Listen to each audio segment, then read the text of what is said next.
Welcome to Faith Infused Leadership. My name is Meredith Banka and I'm your co-host, and I'm so pleased to welcome you to this first episode and introduce to you the founder of Faith Infused Leadership, Debbie Heiser. I'm so glad you joined us today, Debbie. Thank you, Meredith. I'm glad to be here. It's awesome. I can't wait to learn more about Faith Infused Leadership and what exactly that means. So let's just dive in. Can you tell me a little bit more about what it is you're doing with this show? Absolutely. The premise of this show actually is to help leaders out in the workplace, whether you're in corporate, whether you own your own business, wherever that be, to figure out how can we live out our faith in those leadership opportunities. It might be volunteer, it might be in the church, it might be just wherever. We're all leaders. Mothers are leaders, sometimes in their families, fathers are leaders. And so it's really about determining the fact that we don't have to go on a mission in order to live out our faith. But it's also not proselytizing, but it's showing in action versus in speech. And so how did this whole idea come about? Tell me a little bit about you and about your background and where the concept of Faith Infused Leadership came from. Yeah, thank you for asking, Meredith. I don't want to go all the way back to my childhood. That might be a longer show than what we want. But I would have to say that early on in my career, I worked for a company called Sprint Publishing and Advertising. And I was really introduced to this theory of servant leadership back then. They didn't call it servant leadership, but it was really about how do we help people find their gifts, their talents, and use those gifts and talents in a position where they can be successful and work in a company that people cared about each other and we worked hard and we played hard together.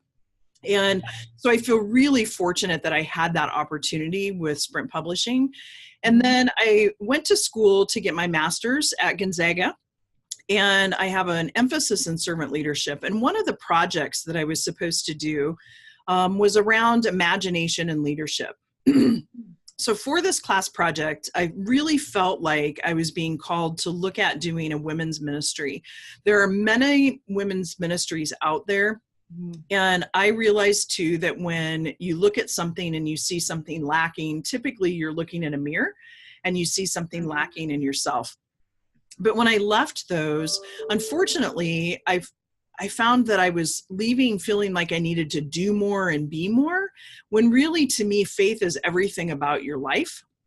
And so when I was digging into this class project, I had a group of about 30 women when I lived in Kansas City get together as my advisory group. And we were looking at what are topics that we don't usually talk about, whether it's sex after 50 or how do I raise a special needs child in this world? Just things that as a bigger church, we don't tend to talk a lot about.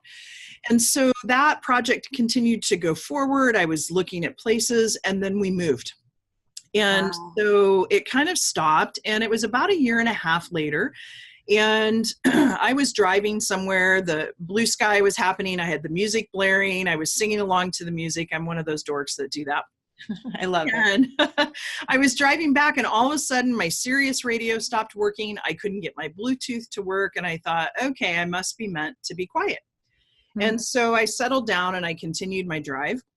And it was about a 40-minute drive. And it just came to me that it's not all about women. It really should be men and women. And that there are a lot of places out there that if you work in a church, to figure out how to lead in a church, there's a lot of leadership out there that talks about specific and general leadership theories and how to apply that in the workplace, which is part of what I do. But there was nothing out there about people like you and I that as we're living our day-to-day life and who we come into contact with, that we have that opportunity to let people see the light within us. And we have that opportunity to show people how to lead people where I really care about them and want to serve them, not my own needs. Sure. So tell me, there must be some components though, when you think about this concept of faith infused leadership. You said it's not about proselytizing, right? This isn't about that. So tell me a little bit more about what this isn't. I think that's important to hear too. Yeah, thank you, Meredith. Because really, when I look at faith infused leadership, the infused piece of it is about it being a part of who we are. That doesn't mean, I will be the first to admit, I am not happy when I speak to customer service agents. And I just know that and have to intentionally go into that differently and thinking about it. There's something about it that triggers me when they're reading a script and not listening. And so, and that's a gross overgeneralization, but I know that about myself. I know that I'm not always, Christ-like to other people. But I really was looking at this and thinking, it's not about the words that we say. When we show people, and I think about the model in my faith that models how to serve other people, when we do serve other people, we also elevate ourselves. So I've been a firm believer that any teams that I've led, that if I can help make those teammates better, the whole project, whatever it is going to shine. And so it's really then about, how do I take that faith that I have and help other people see what it's like to have Christ in their life without me really getting in their face, if that makes sense. Yeah, I think it does. I mean, really, what I'm taking away from that is that you're intending for people to understand how they can lead partially through example. Absolutely. Absolutely. Yeah, awesome. And so then you also mentioned something that I think is really interesting to hit on too. You talked about the concept of servant leadership. Mm-hmm. And sometimes I feel like that's a little bit of a buzzword, like we hear servant leadership and, oh, I'm a servant leader, without necessarily really having a great understanding of what that is. So where does the concept and the depth of servant leadership come into faith infused leadership? Yeah, Meredith, that's an exciting part for me, because servant leadership, a lot of times people misunderstand the word servant.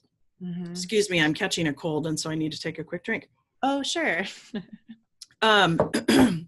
We misunderstand that word servant, and sometimes think, oh, I'm not somebody that's just going to lay down and let people walk all over me. I'm not going to be all touchy-feely. Mm-hmm. And it's not about that.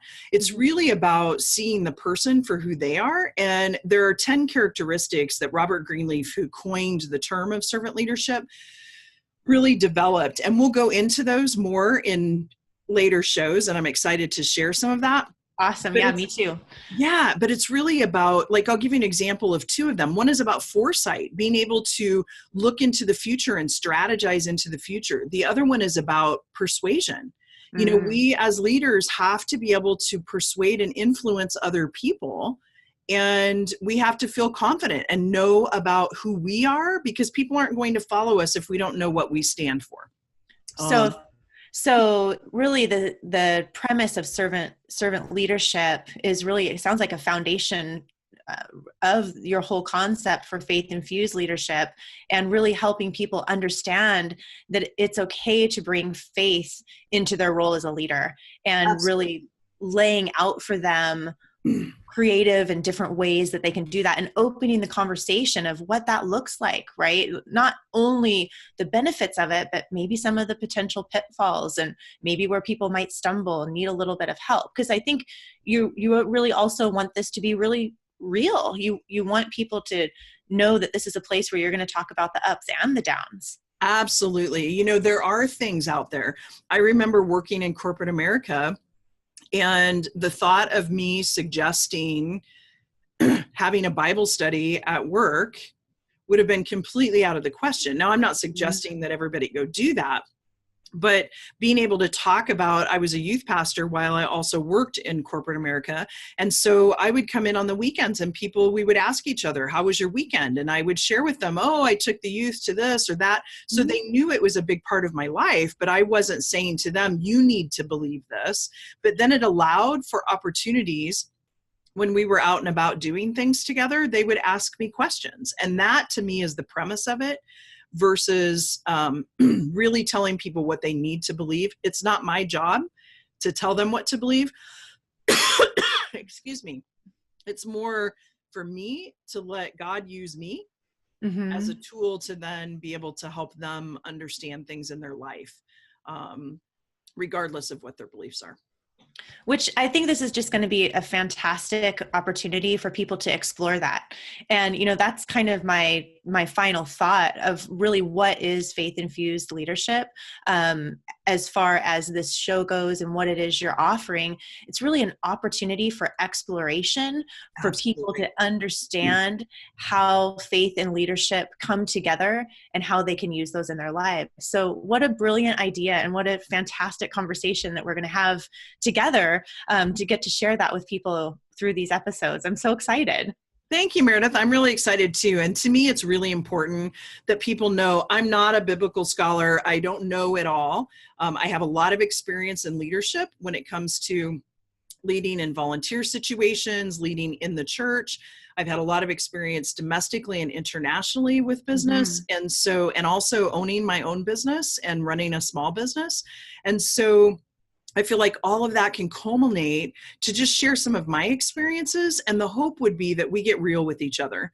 And, eventually, and we'll talk about this in later shows, some of those opportunities to be able to get together so that we can discuss real things, because it is scary sometimes in business to step out in faith, and do some things. If you have an employee that's just gone through something major or horrific and they're in your office and they're upset, sometimes it's not always the most comfortable to say, can I pray for you? Or can I, comfort you in any way? And so some of those real things, and also real fears that are out there. So my hope is that we take this journey together and that we explore, just as you said.